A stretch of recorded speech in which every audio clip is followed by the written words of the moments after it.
Pasco, eu sou cineasta e tenho uma produtora aqui em Curitiba, que é a GP7 Cinema, e atuo nesse mercado de produção audiovisual há 15 anos. A GP7 foi fundada em 2001. Eu, na verdade, comecei como ator, a minha formação inicial foi como ator. Trabalhei um período como ator, comecei no teatro, depois migrei para a área de televisão e cinema ainda como ator. E aí, muito rapidamente, acabei me envolvendo em produções de audiovisual atrás das câmeras, em várias funções no set de filmagem, desde assistente de produção, às vezes maquinaria elétrica, fazia o que era possível dentro de um set de filmagem quando me dava oportunidade. Era uma forma, assim, no set de filmagem, na prática, no dia a dia, de aprender. E aí, até me tornar assistente de direção em 99, foi quando eu ganhei a primeira oportunidade de ser assistente de direção num filme. E aí, em 2001 foi quando eu abri a produtora, e naquele momento eu acabei abrindo a produtora porque era a forma de tentar viabilizar os projetos que eu tinha desejo de produzir.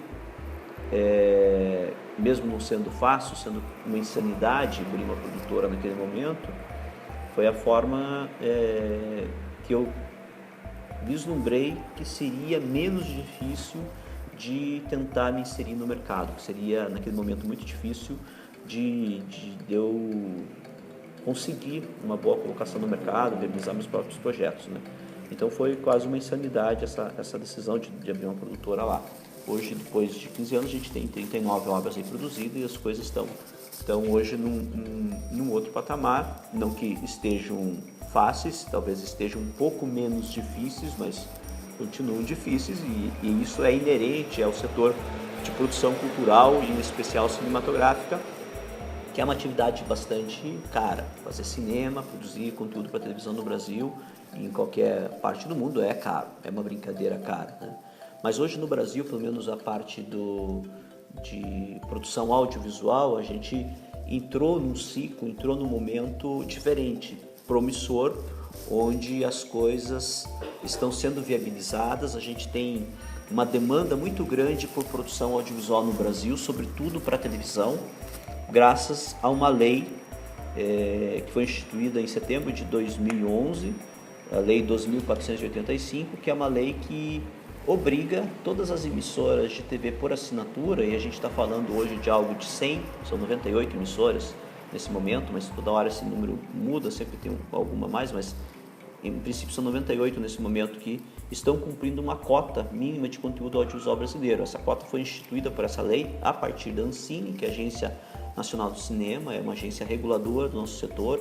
Então, dentro de toda a área cultural, de produção cultural no Brasil, a área do audiovisual é a única que tem uma agência reguladora própria, que é a Ancine, assim como vários outros setores tem, como a Anvisa, a ANAC, a Anatel. Nós temos a Ancine na área de cinema e audiovisual, que tem o poder de regular o mercado, criar normas, diretrizes, tanto de regulação quanto de fomento para a cadeia produtiva audiovisual. Então, a partir da Ancine, a gente está tendo uma nova realidade de produção no mercado. Então, essa lei ela cria uma demanda gigante de conteúdo audiovisual independente, onde as emissoras de TV são obrigadas a colocarem na sua grade de programação no mínimo 3 horas e meia por semana de conteúdo audiovisual brasileiro, feito pelas produtoras independentes do mercado. Quem são os produtores independentes? Somos nós, produtoras que não estamos associados, não temos sociedades, não temos como acionistas emissoras de TV. Então, qualquer produtora de audiovisual que não esteja diretamente vinculada societariamente com um canal de TV é produção independente. Então, essas emissoras precisam cumprir 3 horas e meia por semana e assim que contratar com o mercado, com as produtoras no mercado, essa produção. Então, isso gerou muito conteúdo. A gente está fazendo algo em torno de 500 séries por ano já, só para a TV por assinatura. Claro que tem séries de ficção, documentário, programação infantil, animação. quando a gente pega todo esse conjunto de obras, a gente está falando algo em torno de 500 séries já por ano, que estão sendo produzidas no Brasil. E em termos de cinema, a gente está produzindo uma média de 300 filmes por ano. Então é bastante coisa. Para um país com as dificuldades que tem, igual o Brasil, e uma atividade que é cara, que não é fácil a gente viabilizar os recursos, realmente é uma produção considerável. Então, o setor audiovisual hoje demanda muita mão de obra, está gerando muitas oportunidades de trabalho para produtores, para atores, para roteiristas, para diretores, para toda a cadeia produtiva do audiovisual. Então, hoje, quem se coloca no mercado, chega no mercado com uma formação mínima e se qualificou para aquilo, o mercado, pelo menos o nosso de audiovisual, absorve quando a pessoa chega no mercado. Hoje tem trabalho, muito diferente quando eu comecei a produtora, que daí era muito difícil, a produção audiovisual era muito pífia, né, no Brasil, e hoje ela realmente é pujante porque a gente criou um mecanismo dentro do setor audiovisual, quando eu falo a gente, é o próprio setor, né, criou uma forma de não ficar refém das leis de incentivo, por exemplo, ou do governo de plantão, que sempre a primeira coisa que cortam são os recursos para a área da cultura. Hoje a gente tem na nossa área um fundo de investimento chamado Fundo Setorial do Audiovisual, que é um fundo de investimento que entra como investidor, como sócio nosso nas produções. Isso é um banco, está no banco, no BRDE, e eles depois, claro, querem ter o retorno junto com a gente dos projetos que eles financiam. Então hoje dinheiro não falta, esse fundo tem algo hoje em torno de 3 bilhões de reais só para financiar a produção audiovisual brasileira. Esse ano eles colocaram em várias linhas de financiamento para obras de longa, séries de TV, 686 milhões de reais à disposição nossa dos produtores do mercado audiovisual brasileiro. Então realmente recursos, a gente está no momento em que eles existem, mas o que falta no nosso mercado são projetos de qualidade. Então isso a gente ainda carece, que daí começa desde o roteiro, a gente, como não tinha uma produção consolidada audiovisual, que essa lei agora criou uma demanda, né, que são essas 3 horas e meia por semana em cada canal. Agora a gente também, como não tinha uma demanda grande, não formou, não qualificou muitos profissionais em várias áreas da cadeia produtiva, porque não tinha trabalho. Agora tem trabalho e falta profissional. Então a gente vai levar 10 anos, eu acredito, no Brasil para conseguir equilibrar essa questão da oferta de trabalho que tem com o número de profissionais qualificados do mercado. E é muito importante, é muito necessário hoje para o mercado bons produtores. Então o curso de produção cênica da Federal, ele é muito importante para isso, para o nosso mercado de produção cultural como um todo, não apenas aqui no Paraná, em Curitiba, mas no Brasil. Porque o mercado demanda de bons produtores, de bons gestores, um bom produtor que saiba formatar um projeto, que saiba prestar contas de um projeto, que saiba fazer planilhas, prestar contas na Ancine, no Ministério da Cultura, na Fundação Cultural. Então, esse profissional hoje no mercado, ele é disputado a tapa, quase quando tem um profissional realmente que domina na nossa área de cinema toda essa burocracia que existe junto à Ancine, junto ao Fundo Setorial do Audiovisual, onde a gente tem que estar buscando financiamento e prestando contas, né? Então, a área cultural, né, ela é importante como um todo, não apenas do ponto de vista econômico, né? Claro que ela gera toda uma cadeia da economia.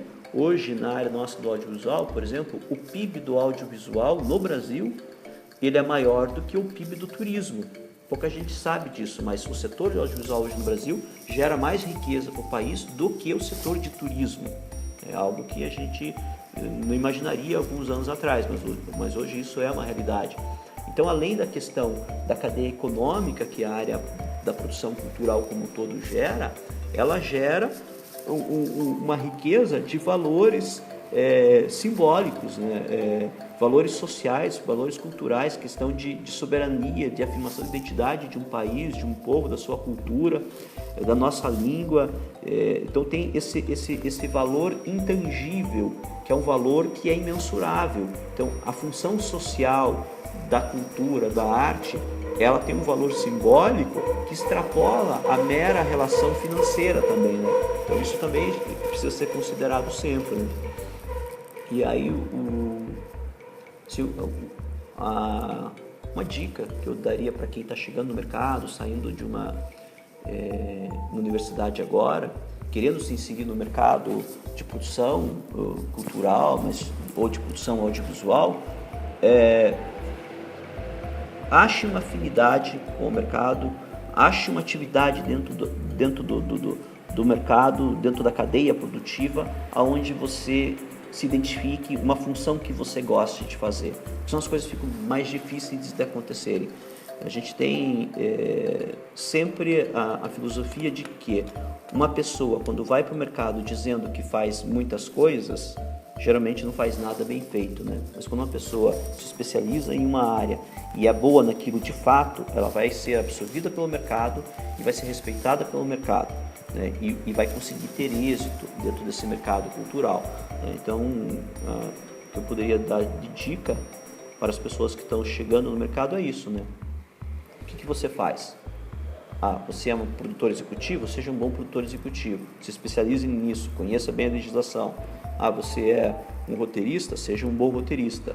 Você é um maquiador, uma maquiadora? Seja bom nisso.